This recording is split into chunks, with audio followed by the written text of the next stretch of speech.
quais são as 12 atitudes mais bizarras, né, que os narcisistas possuem?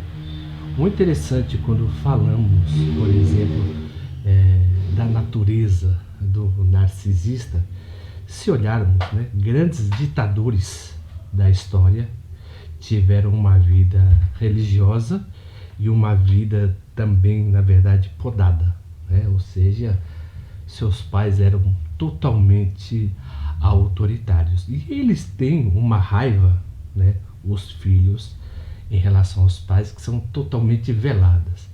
Se olharmos, por exemplo, a infância de Freud, Stalin tinha grandes problemas com o seu pai, ele não tinha uma relação muito saudável com o seu pai. Hitler, né, ele também não tinha uma relação saudável com o seu pai. Então, Stalin, Hitler, vemos também, por exemplo, Idi Amin Dada, também, sabe, ele tinha o que? Uma família que era muito rigorosa. É interessante que nesses meios, né, onde há uma opressão moral e religiosa muito forte, nesses meios são mais profícuos, vamos dizer assim, a gerar pessoas que têm uma espécie de narcisismo maligno ou então psicopatia, né? Então, essas pessoas quando crescem, por exemplo, muitas vezes elas podem ter uma mentalidade religiosa, ou seja, de ordem e disciplina, mas dentro dessa mentalidade de ordem e disciplina tem uma natureza que é totalmente insana, da qual eles não controlam. Então você vê que as pessoas que têm um narcisismo patológico ou psicopata, eles vivem nesse equilíbrio, ou seja, são pessoas que são metódicas, tá?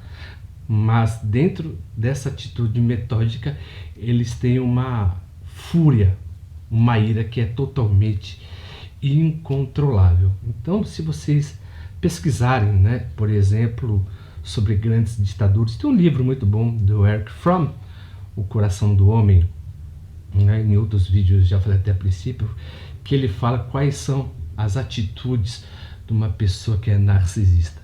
Porque uma pessoa que tem uma infância saudável, uma infância normal, elas têm como, na verdade, dissipar essa energia. Por exemplo, pode viver no meio religioso, mas se essas pessoas, por exemplo, têm algum meio em dissipar a sua energia, né, que está se desenvolvendo também a sua personalidade na criança, a probabilidade de se tornar um narcisista, né, isso estou falando, por exemplo, dentro do campo psicanalítico, mas quando olhamos para a neurociência já tem uma certa divergência acerca disso. O porquê? Interessante que se uma pessoa já tem uma propensão a sofrer uma psicopatia, uma espécie de narcisismo, se essa pessoa sofre uma opressão muito grande, o que acontece? O cérebro dessa pessoa vai sendo totalmente formatado dentro desse meio, né? Ou seja, o ambiente vai formatando o comportamento daquela pessoa e aquele meio que é totalmente violento, ela vai acreditando que é totalmente normal. Então, tudo que foge desse meio, tá? Para essa pessoa vai ser algo totalmente disruptivo, porque se ela nasceu no meio que é totalmente violento, para ela será normal ser totalmente violenta, né? Ou seja, se ela tem um lar que tem amor, para ela é normal um lar que tem amor. Então você vê que o meio também configura a percepção da pessoa acerca da realidade. Mas falando, por exemplo, sobre o tema, né, quais são as atitudes mais bizarras que os narcisistas possuem? Eles possuem, na verdade, essa atitude porque eles foram formatados, né, a viver nesse meio e eles agem para poder, na verdade, sobreviver nesse meio. Visto que a pessoa ela age, tá, da maneira como ela foi configurada e ela faz isso para poder se proteger. A sua característica é agir em forma de proteção. E quais são as 12 atitudes? Primeiro, eles são obcecados por grandes ditadores. Por quê? Essas pessoas, por exemplo, são fascinadas por grandes oradores, e essas pessoas, por exemplo, elas procuram uma maneira de ser totalmente convincentes, porque ela tem uma necessidade, por exemplo, de ser adorada, de ser benquista, de ser ovacionada. Então tudo que ela faz, na verdade, ela estuda esses tipos de pessoas porque elas têm uma certa simpatia. Você vê que ditadores, em uma escala menor, têm grandes admirações, vamos dizer assim, tem admiração sim por outros ditadores que fizeram história, né? O interessante também, que é o segundo ato, que os narcisistas eles sempre justificam os seus fracassos, ou seja, os seus erros nunca são seus erros. Na verdade, o que ele faz e não consegue porque tem algo que o atrapalha. Ele quer fazer alguma coisa, mas como ele não consegue se dar ou lidar com a sua inépcia, vai sempre justificar o seu erro no outro, porque ele é carente de self, ele não reaprende com seus próprios erros, eles não têm uma espécie de metanoia.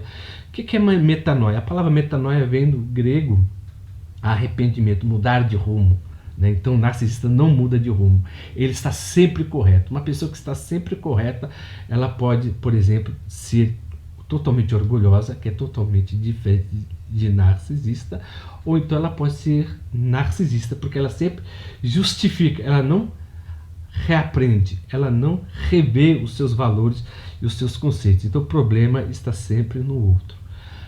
A terceira característica é que eles fazem exageros com coisas insignificantes. Você vê que a falta de carência deles, a carência de self, é tão grande que eles se apegam a pequenas coisas como se fossem as mais importantes. É por isso que eles rateiam histórias antigas e justificam, na verdade, a sua insatisfação no presente. Então, se ele age como age hoje, é referente que o seu companheiro, vamos dizer assim, né, o frustrou ou deixou decepcionado. Então ele sempre vai ir, na verdade, por esse viés, tá? Para ele, as coisas mais importantes são as coisas que agem mediante a sua percepção. Você vê que ele não se preocupa com pessoas, ele se preocupa com aquilo que sente e percebe ao seu redor. Eles são guiados totalmente por suas sensações e as suas percepções. E as suas percepções, particularmente, são coisas insignificantes, que inconscientemente se tornam maior. Porque narcisista não se preocupa com pessoas, ele se preocupa com coisas. Então, quando ele está interessado em uma pessoa, ele vê essa pessoa, na verdade, como um objeto, né? Para onde que ele possa tirar proveito, né? Então, quando ele vê que esse objeto, a pessoa em si, está sendo roubado, ele faz um estardalhaço, tá? Por quê? Porque ele não vê a individualidade dessa pessoa.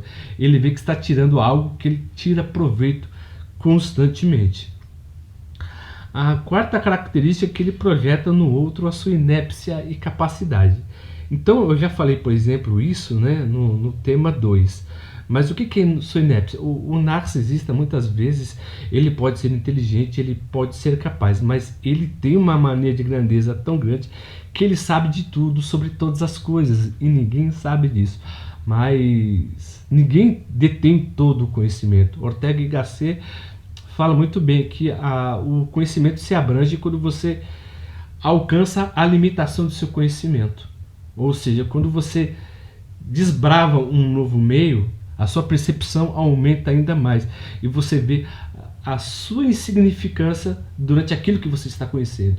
Então uma pessoa que conhece, na verdade, ela se anima, porque ela vai desbravar um novo meio, né? Não tem essa capacidade que o narcisista tem de falar, não, eu sei, sim, eu estudei.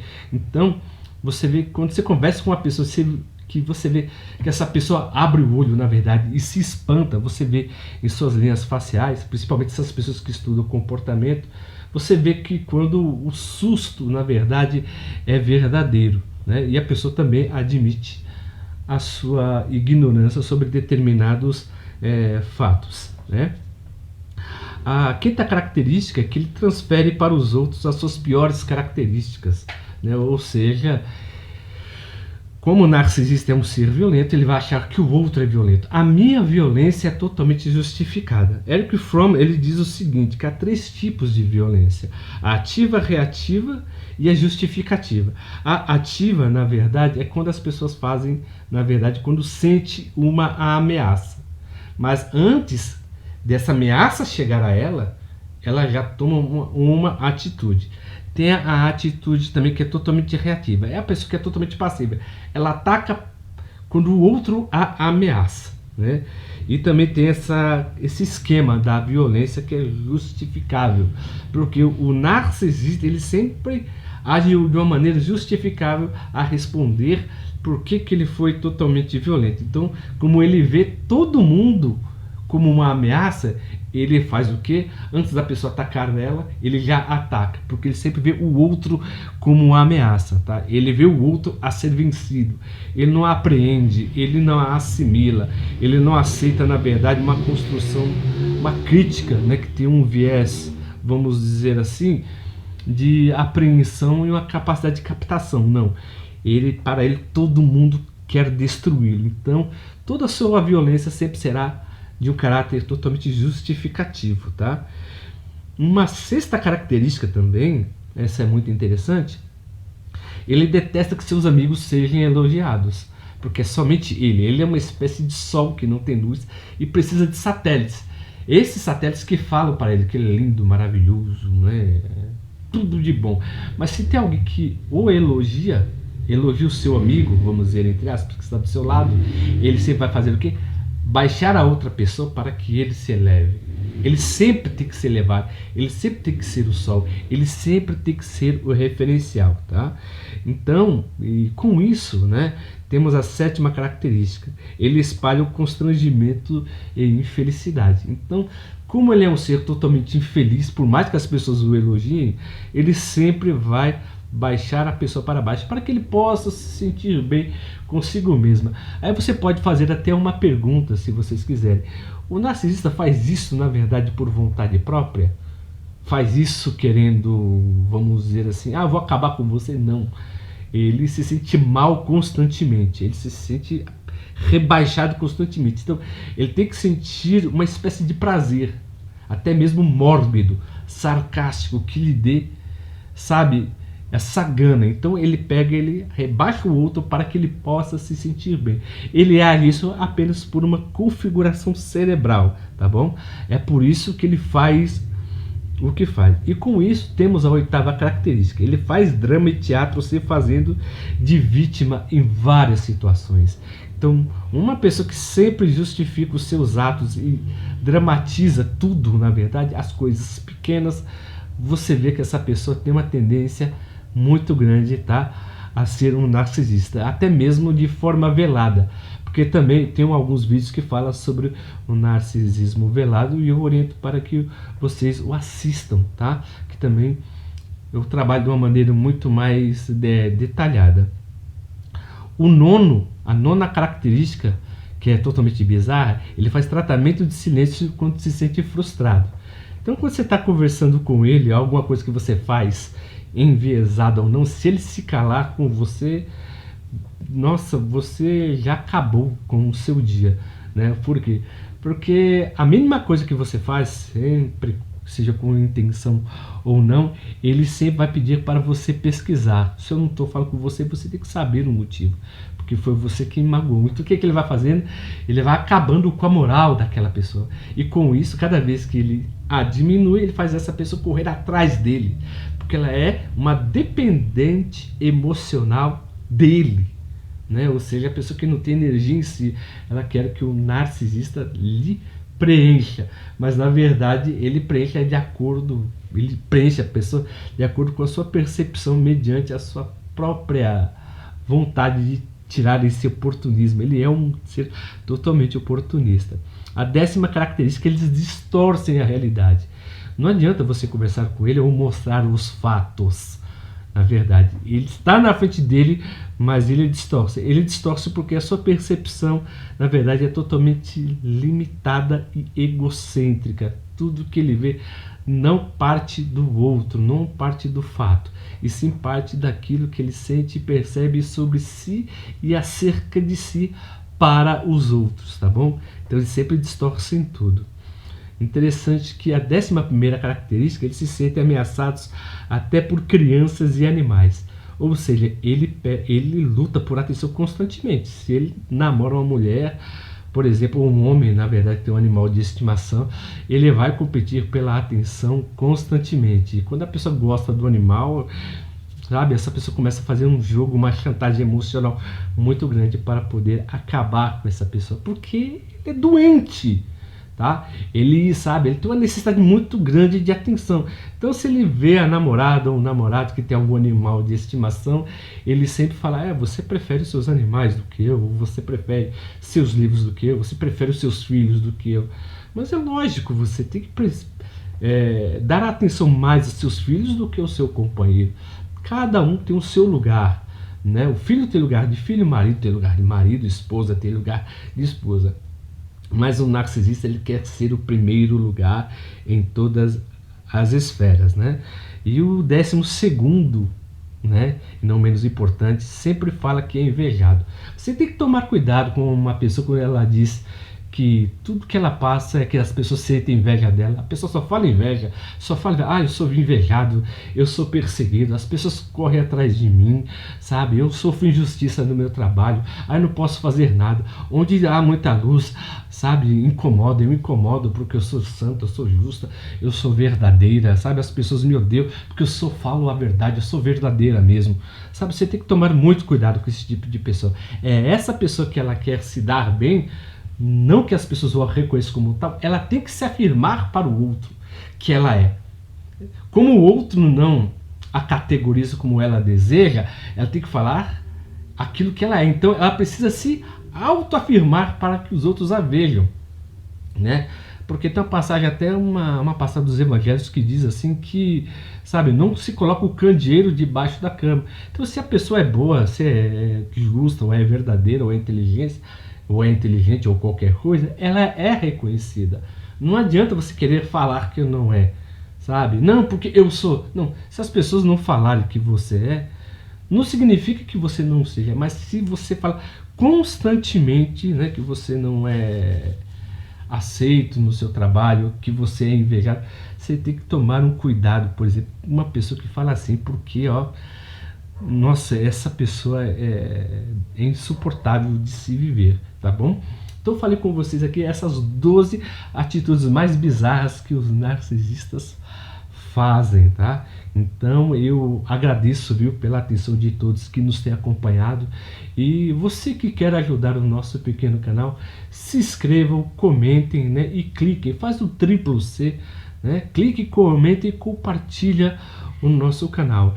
E como sempre, eu agradeço o carinho e a atenção de todos que nos têm acompanhado nesse longo vídeo, e obrigado, viu, pela paciência de todos por ter nos acompanhado até aqui, e até o próximo vídeo.